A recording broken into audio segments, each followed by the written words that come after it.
Hi guys, আমি সুমন। মনে আছে আপনাদের ভিভোর ওয়াই সিরিজের স্মার্টফোনগুলো যেগুলো লঞ্চ হয় সেগুলো স্পেশালি ক্যামেরা অ্যান্ড গেমিংয়ের জন্য বিখ্যাত। এরকমই একটা ওয়াই সিরিজের স্মার্টফোন আমাদের কাছে রয়েছে আজ, ভিভোর Y100। So let's do the unboxing and আমার ফার্স্ট ইমপ্রেশন। বেশ কিছুদিন ইউজ করছি আমি এই স্মার্টফোনটি। তো ভিভোর Y100-এর যে বাক্সটা সেটা খুলতেই আমরা প্রথমে পেয়ে যাচ্ছি আমাদের বহু প্রতীক্ষিত সেই স্মার্টফোনটি। এটা কিন্তু ডিফারেন্ট কাইন্ড অফ কালার্সে আসছে, যেমন টুয়েলেট গোল্ড, প্যাসিফিক ব্লু এবং মেটাল ব্ল্যাক। আমাদের কাছে এই মুহূর্তে রয়েছে প্যাসিফিক ব্লু এবং কালারটা কিন্তু সত্যি ভালো লাগছে। অ্যান্ড ভিভোর স্মার্টফোনগুলো ডেফিনেটলি কালার চেঞ্জিংয়ের জন্য কিন্তু খুব বিখ্যাত। এটাও কিন্তু কালার চেঞ্জিং একটি স্মার্টফোন। আফটার দ্যাট আমরা বেশ কিছু ইউজার্স ম্যানুয়াল পাচ্ছি অ্যান্ড ওয়ারেন্টি কার্ড, এবং এইটি লুকিয়ে আছে ওই টিপিউ কেসের মধ্যে। এটা ভালো যে ব্র্যান্ড আমাদের টিপিউ কেস দিচ্ছে।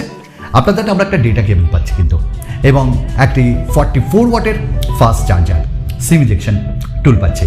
তো স্মার্টফোনের প্রথমেই নজর আসে আমাদের পাঁচটা পয়েন্টের মধ্যে ডেফিনেটলি আমি এখানে প্রথমেই কথা বলতে চাই এর ডিজাইন অ্যান্ড বিল্ড কোয়ালিটি নিয়ে।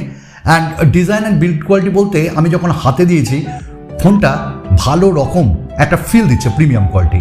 অ্যান্ড কারণ একটাই যে পেছনে ফ্রস্টেড গ্লাস কিন্তু তারা ইউজ করেছে। আবার বলছি উপর আর নিচের কালার যে সেটটা ওটা কিন্তু ডেফিনেটলি খুব ভালো লাগবে। এবং দুটো বড় বড় চোখের মতন ক্যামেরা রয়েছে, যেখানে 3টি ক্যামেরা পাচ্ছি আমরা, এবং এখানে OIS রয়েছে, অপটিক্যাল ইমেজ স্টেবিলাইজেশন। এটা কিন্তু একটা দারুণ ব্যাপার, তাই না? এবং ম্যাট ফিনিশে আসছে, কালার চেঞ্জিং হবে, ডিফারেন্ট কাইন্ড অফ কালার্সে আমরা এটা সেট দেখতে পাবো। ডেফিনেটলি আমরা যখন বাইরে নিয়ে যাবো স্মার্টফোনটা দেখতে একটু অসাম কাইন্ড অফ লাগবে। এবং এর যদি ওয়েট আমরা দেখেছি প্রায় 81 গ্রামের কাছাকাছি, এবং এর থিকনেস 7.73 mm, বেশ পাতলা একটি স্মার্টফোন। হাতে দিলে তেমন মনে হচ্ছে না, এবং বক্সে কাইন্ড অফ ডিজাইন, যার জন্য ইউজ করতে খুব ভালো লাগছে। গ্রিপে চলে আসছে, এবং আবার বলছি একটা প্রিমিয়াম কোয়ালিটি আমাদের এখানে প্রোভাইড করেছে ভিভো তাদের Y100-এ। তো আরেকটু জিনিস যদি আমি ডিপলি যাই, ভালো লেগেছে এতেও 3.5mm জ্যাক আমরা পেয়ে যাচ্ছি। দ্যাট মিনস আমাদের কোনো কানেক্টার লাগাতে হবে না। USB Type-C পোর্ট আছে, সিঙ্গেল স্পিকার আছে, অ্যান্ড ওপরের দিকে বেশ কিছু আমরা হোল দেখতে পাচ্ছি, এবং তার মধ্যে একটা সিম ট্রে। এটি হাইব্রিড সিম স্লট, অর্থাৎ আমরা একটা সিম, একটা মাইক্রো SD কার্ড অথবা দুটো সিম কার্ড ইউজ করতে পারবো। যখনই নজর গেল আমাদের ডিসপ্লের ক্ষেত্রে না, তখন জাস্ট মন বললো ইয়াস, ভিভো কিন্তু আজকাল ডিসপ্লের জন্য খুবই বিখ্যাত। একটা জিনিস হলো যে এখানটা ইউসেপে নচ দিয়েছে। এবার যারা ইউসেপ নচ ভালোবাসে তাদের জন্য ডেফিনেটলি ভালো, এবং বেজেলসগুলো বেশ কম লেগেছে এবং প্রায় সিমেট্রিক আমি বলতে পারি। অ্যান্ড এখানে সফট সেন্সেশনের একটা প্রোটেকশন দেওয়া আছে, এবং ভিভো কিন্তু ভালোবেসে এখানে একটা গ্লাসও লাগিয়ে দিয়েছে। দ্যাট মিনস কোনো কিছু হবে না আর কি। এবং এর ডিসপ্লের যে সাইজটা না, সেটাও খুব কম্প্যাক্ট, 6.38 এরকম, এবং যার জন্য কন্টেন্ট দেখতে আমাদের খুব মজা লেগেছে, কারণ এটি একটি সুপার অ্যামোলেড ডিসপ্লে। আর অ্যামোলেড ডিসপ্লে মানে বেশ পাঞ্চি কালার্স পেয়েছি আমরা, এবং ওয়ালপেপার লাগিয়েছি, ডেফিনেটলি খুব ভালো লাগছে, কালারফুল, এবং ডিপ ব্ল্যাকও পেয়েছি পাঞ্চি কালার্সের সাথে। 90 হার্টজের রিফ্রেশ রেট কিন্তু এখানে একটা ভালো জিনিস আছে, যে একটা স্মার্ট মোড আছে, যেটা আমাদের যে জিনিসটা ইউজ করছি তার রিকোয়ারমেন্ট অনুযায়ীও কিন্তু ফ্ল্যাকচুয়েট করছে। এটা কিন্তু খুব সুন্দর, এবং হাই রিফ্রেশ রেট থাকার জন্য আমরা যখন কন্টেন্টগুলো দেখেছি বা গুগলে বিভিন্ন হয় না যে আর্টিকেলসগুলো আমরা স্ক্রল করি, টুইটারে স্ক্রল করি, ফেসবুকে, আর আজকাল তো ওই শর্ট ভিডিও, রিলস, এগুলো দেখার ব্যাপার, তো যার জন্য আমাদের বেশ এনার্জেটিক লেগেছে। আর আউটডোরে যখন নিয়ে দেখছি হঠাৎ করে মনে হলে এত সুন্দর কেন ভালো লাগছে দেখতে, কারণ 1300 নিটসের পিক ব্রাইটনেস।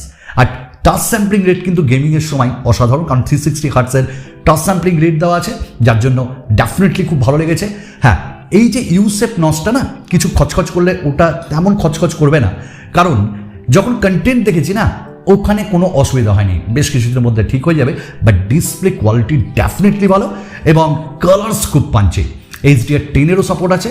নেটফ্লিক্স বা যে কোনো OTT প্ল্যাটফর্মে ভিডিও দেখছিলাম তো একদম ওয়ান লাগছিল, এবং এখানটা আমরা Y1 L1-এর সাপোর্টটাও পেয়ে গেছি। তো কন্টেন্ট দেখার জন্য ডেফিনেটলি ভালো। সব থেকে ভালো লেগেছে যে এটা বেশ কম্প্যাক্ট। তো ক্যামেরার ক্ষেত্রে যখন আমরা নজর দিলাম তো বেশ ভালো লাগলো ক্যামেরার যে মডিউলটা, দুটো বড় বড় করে এখানে দেওয়া আছে, এবং এখানে OIS দেওয়া আছে এই দামে, এইটাই আমাদের ভালো লেগেছে যে অপটিক্যাল ইমেজ স্টেবিলাইজেশন। এবং প্রথম যে ক্যামেরাটা না, যে মেইন ক্যামেরা, সেটা 64 মেগাপিক্সেলের f1.7 aperture. That means light কিন্তু খুব ভালোভাবে ঢুকছে এখানটায়। এবং যে পিকচার্সগুলো আমরা নিয়েছি ডিফারেন্ট কাইন্ড অফ, লো লাইটে নিয়েছি, আউটডোরে নিয়েছি, ইনডোরে আর্টিফিশিয়াল লাইটে নিয়েছি, দারুণ উঠছিল অ্যাকচুয়ালি। এবং কালার্স খুব পাঞ্চি দিচ্ছিল, natural to close to natural colours আমরা পাচ্ছিলাম।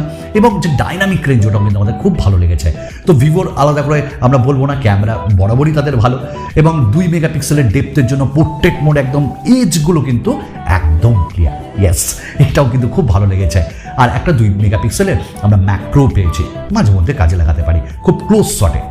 এবং সামনে 16 মেগাপিক্সেলের সেলফি ক্যামেরা। এবং ভিভোর সেলফি ক্যামেরা নিয়ে তো আলাদাভাবে কোনো কিছু বলবোই না, কারণ তাদের সেলফি ক্যামেরা ওয়েল অপটিমাইজড, ভালো কালার্স দিচ্ছিল, ভালো পাঞ্চি কালার্স পাচ্ছিলাম, এবং ডাইনামিক রেঞ্জও ভালো, এবং HDR10-এরও কোয়ালিটিটা বেশ ভালো লাগছিল। এবং ক্যামেরার মধ্যে এত কিছু ফিচার্স, যে ডুয়াল ফোকাস, ব্লগ মোড এবং ডুয়াল ভিউ, মানে একসঙ্গে ভিডিওর সময় ফ্রন্ট অ্যান্ড রিয়ারকে আমরা ইউজ করতে পারবো, প্রো মোড, দারুণ দারুণ ফিচার্সগুলো ছিল। এবং 4K ভিডিও রেকর্ডিং আমরা কিন্তু 30 FPS-এ করেছি, এবং বেশ ভালো এবং স্টেবল কাইন্ড অফ ভিডিও আমরা পেয়েছি। এবং ফুল এইচডিতে আমরা OIS-কে ইউজ করেছি। আর ওই OIS থাকার একটা মজা কোথায় জানো, যে লো লাইটে যখন আমরা পিকচার নিচ্ছিলাম না, ওই OIS-এর খেলা কিন্তু ওইখানেই দেখছিলাম, নড়ছে। দ্যাট মিনস ইয়েস, OIS নড়ছে, মানে ক্যামেরাটা নড়ছে, সেন্সারটা। তো খুব ভালো লেগেছে আমাদের camera quality, video quality, and ফ্রন্টেও আমরা বেশ ভালো ভিডিও রেকর্ডিং আমরা পেয়েছি। দেন সত্যি করে বলবো, ক্যামেরা কোয়ালিটিতে সত্যি এই দামে দারুণ বাজিমাত করেছে আমাদের এই ভিভো। দেন যখন আরেকটা জিনিস হয় যে ক্যামেরা ভালো পেলাম, ডিসপ্লে ভালো পেলাম, what's about the performance, then Dimensity 900 from MediaTek. এবার এই যে চিপসেটটা না, এটা আমরা স্ন্যাপড্রাগনের 750G'র সঙ্গে কম্পেয়ার করতে পারি, কারণ এটি একটি 6nm টেকনোলজির প্রসেসর। আর আমি বারবারই বলেছি যে ন্যানোমিটার যত কম, টেকনোলজি তত ভালো, অপটিমাইজেশন ভালো হবে, ব্যাটারি কিন্তু খুব ফাস্ট ড্রেন হবে না, হিটিং ইস্যু পাবো না। অ্যান্ড দেন আমরা যখন এর থ্রটলিং টেস্ট করেছি, পুরো গ্রিন পেয়েছি, তো থ্রটলিং টেস্টেও এটা পাস। এবং অন্তত যে বেঞ্চমার্ক স্কোর 4 লাখের ওপর। দেন আমরা এখানটায় যে নিউ স্টেট বা BGMI, সেটাও টেস্ট করেছি, বেশ ডিফারেন্ট কাইন্ড অফ মোডসে খেলতে পারছিলাম, স্মুথ, হাই, তো ভালো। এবং এখানটায় গেমিং বুস্টও আছে, তো কোনো ল্যাগিনেস আমরা পাইনি। আর ওই যে 360 Hz স্যাম্পলিং রেট, যার জন্য গেমিংটা আমাদের খুব মজা লেগেছে খেলতে এখানটায়। ওয়েল, খুব ভালো লেগেছে গেমিং পারফরমেন্সও। এবং 8GB, 128GB এরকম ভ্যারিয়েন্টগুলো আমরা এখানে পাচ্ছি। এবং 8GBটা আমি 16GBতে বুস্ট করতে পারি, মানে আমার ওই যে স্টোরেজ সেখান থেকে এসে নেবে। And UFS 2.2 storage type, LPDDR4X RAM টাইপের জন্য খুব ফাস্ট পাচ্ছিলাম আমরা read and write speed. Different kind of অ্যাপসগুলো আমরা মাল্টিপলভাবে ইউজ করছিলাম। ক্লোজ যে অ্যাপের ক্লোজ অ্যান্ড ওপেনের যে অ্যানিমেশন, সেটাও কিন্তু দুর্ধর্ষ ফাস্ট। তো ওয়েল, অপটিমাইজেশনে এখানে খেলা পেয়েছি ভাই।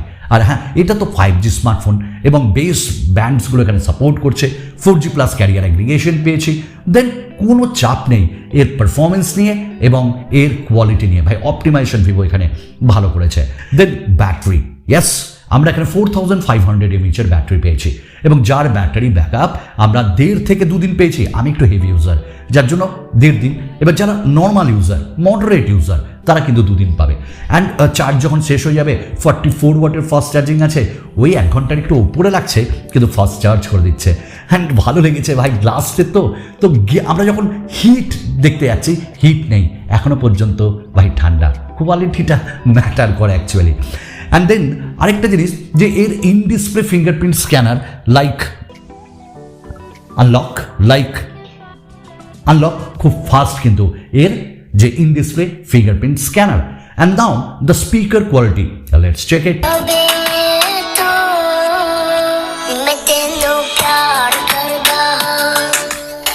Okay, well, single speaker, but the speaker quality is really loud, really nice, and the bass quality is top notch. And then sound কোয়ালিটির ক্ষেত্রে অনেক অপটিমাইজেশন রয়েছে, অনেক অপশন রয়েছে, ওগুলো ইউজ করতে হবে। ফানটাচ OS 13 অ্যান্ড অ্যান্ড্রয়েড 13-এ এটা রান করছে। ডিফারেন্ট কাইন্ড অফ যে ফিচার্সগুলো, ওগুলো আমরা পেয়েছি। একটাই কথা বলবো, Vivo Y100 for gamers, Vivo Y100 for camera lovers and entertainment lovers. Yes, তো ভালো স্মার্টফোন রেকমেন্ড করতে পারি। আগামী দিনে ফুল রিভিউ অবশ্যই আসবে। চলো।